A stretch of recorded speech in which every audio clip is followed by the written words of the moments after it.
Actuellement, nous sommes là pour parler de l'avenir de nos peuples,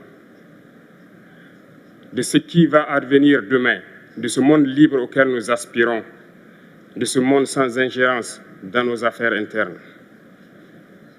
Nous avons les mêmes perspectives et je souhaite que ce sommet soit l'occasion donc de pouvoir tisser de très bonnes relations en vue d'un meilleur avenir de nos peuples. Les questions que mes générations se posent sont les suivantes, si je peux me résumer.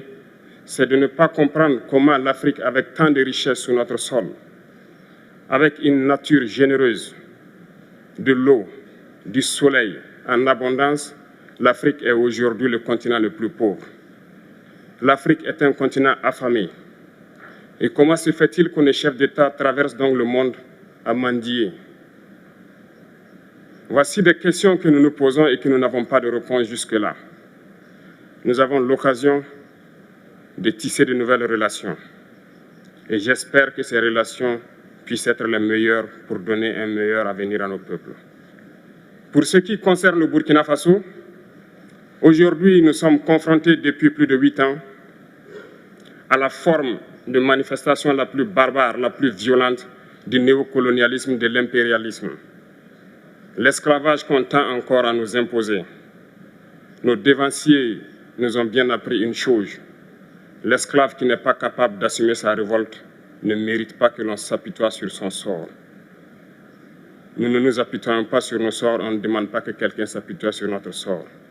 Le peuple burkinabé a décidé de lutter contre l'île terroriste en mesure de relancer son développement.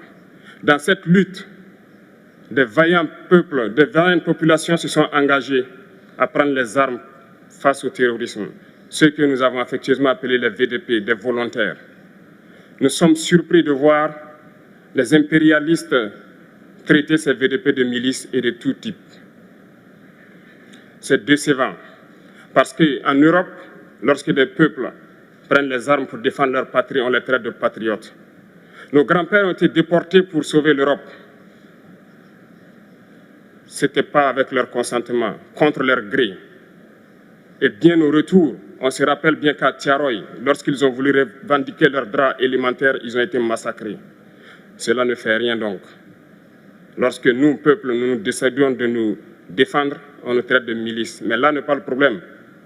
Ce qui est le problème, c'est de voir des chefs d'État africains qui n'apportent rien à ces peuples qui se battent, mais qui chantent la même chose que les impérialistes en nous traitant de milices, en nous traitant donc d'hommes qui ne respectent pas les droits de l'homme. De quels droits de l'homme parle-t-on? Nous nous offusquons contre cela et c'est honteux.